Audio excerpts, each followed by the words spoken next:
Assalamualaikum warahmatullahi wabarakatuh. Perkenalkan, nama saya Rila Yulita, NIM 18230043, jurusan akuntansi.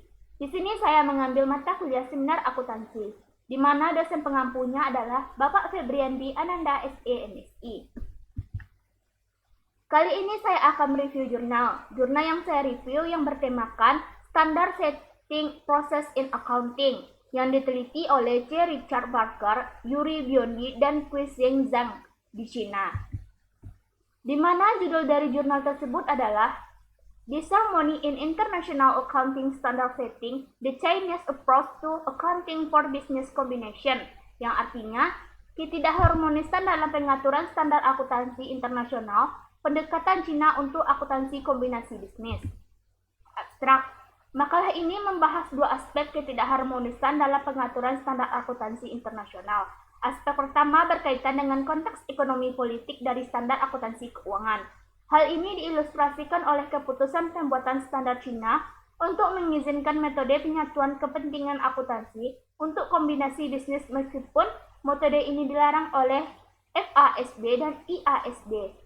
Keputusan para pembuat standar Cina ini tampaknya didasarkan pada faktor ekonomi politik yang berkaitan dengan kebutuhan reorganisasi industri di Cina daripada keinginan untuk melayani kebutuhan pasar modal global. Kasus yang dibahas yaitu Standar Pelaporan Keuangan Internasional IFRS dimaksudkan untuk melayani kebutuhan pasar modal internasional. Di negara tertentu, standar akuntansi juga didasarkan pada faktor ekonomi politik seperti pertumbuhan kebijakan ekonomi makro, perkembangan ekonomi, dan organisasi industri. Standar akuntansi internasional tertentu mungkin ditolak atau dimodifikasi oleh negara, tentunya untuk memahami kebutuhan khusus ekonomi politik tempat standar akuntansi beroperasi. Aspek pertama berkaitan dengan konteks ekonomi politik dari standar akuntansi keuangan. Aspek yang kedua, dari ketidakharmonisan berkaitan dengan peran yang dimainkan oleh pemahaman yang berbeda tentang tujuan fundamental pelaporan keuangan dalam konteks internasional. Objek penelitian. Berdasarkan standar Cina, kombinasi bisnis dianggap sebagai reorganisasi antara entitas ekonomi, bukan transaksi pasar modal. Jadi, pandangan Cina tentang kombinasi bisnis sangat berbeda dari pandangan IASB. Sudut pandang Cina mencerminkan konteks ekonomi politik di Cina. Objeknya yaitu di Provinsi Beijing, Cina. Teknis analisis data. Data yang digunakan dalam artikel yang dibahas ini adalah menggunakan metode akuisisi akuntansi dan juga modal nilai wajar. Hasil dari penelitian. Tampaknya telah terjadi interaksi dialeksi dalam proses harmonisasi akuntansi internasional. Dalam tesis yang dikembangkan yang dipertahankan oleh harmonisasi akuntansi internasional ini menguntungkan. Hal ini dibantah oleh Atiensi yang menyatakan bahwa akuntansi adalah produk dari lingkungannya.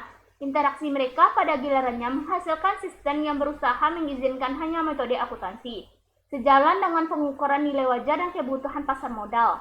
Sintesis ini menyatakan bahwa standar internasional harus diadopsi, setidaknya oleh semua perusahaan yang terlibat dalam pasar modal.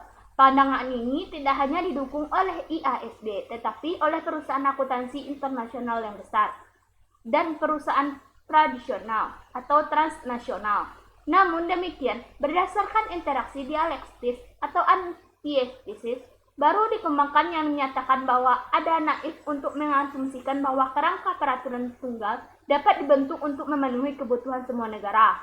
Oleh karena itu, seharusnya terdapat sistem akuntansi sebanyak negara atau kawasan yang memiliki sistem ekonomi dan moneter yang sama. Setiap area kemudian harus menetapkan sistem accounting di bawah proses regulasi ekonomi politik yang transparan dan tata kelola pengaturan standar akuntansi. Sehubungan dengan kasus akuntansi Cina, untuk kombinasi bisnis, interaksi dialektis serupa setelah muncul tesis perkembangan mengenai keuntungan mengadopsi IFRS untuk mengintegrasikan ekonomi Cina ke dalam ekonomi global, menurut Example DKK 2007. Setelah itu, antitesis dikembangkan dengan alasan pengecualian terhadap standar IASB untuk alasan sosial ekonomi, Biondi dan Zheng 2007. Akhirnya, sebuah sintesis muncul di mana para pembuat standar akuntansi mengizinkan baik metode akuisisi dan alat bantu metode bunga sementara tetap mempertahankan kemandirian kelembagaan dari pengaturan standar akuntansi di Cina. Sekian review jurnal saya kali ini. Kalau ada kata yang salah saya mohon maaf. Saya akhiri. Wassalamualaikum warahmatullahi wabarakatuh.